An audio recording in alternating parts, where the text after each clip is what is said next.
Je pense qu'il ne faut pas promettre la lune aux gens, comme l'a fait le PS en placardant des affiches, maximum 25% de son revenu pour se loger en votant PS. On sait qu'aujourd'hui, la propriété du sol et des bâtiments est très majoritairement privée. Donc dans une commune, on a très peu de marge d'action là-dessus. Donc la commune, elle peut pas offrir la solution. Par contre, c'est évidemment pas une raison pour ne rien faire.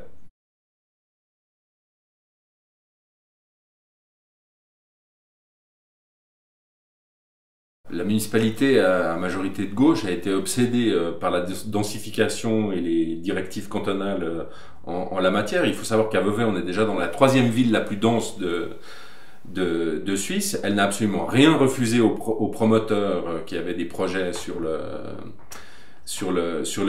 territoire. Un exemple récent et dans l'actualité, c'est le projet de la cour aux marchandises, où la majorité des appartements, soit plus de 70% des appartements, seront à vendre.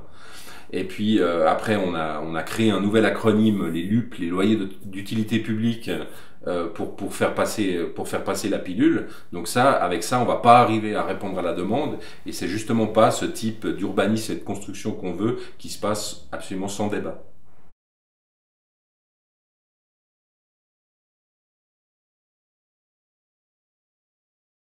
Il y a un certain nombre de dispositions réglementaires, comme les plans partiels d'affectation ou les permis de construire, qui permettent de faire prévaloir l'intérêt public face à l'intérêt des promoteurs.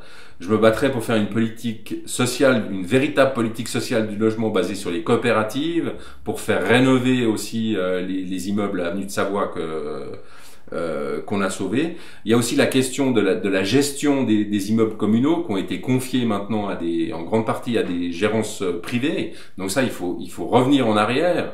C'est un frein à la politique sociale du logement, et il faudra redonner les moyens au service des gérances de la ville de pouvoir gérer de façon autonome nos propriétés.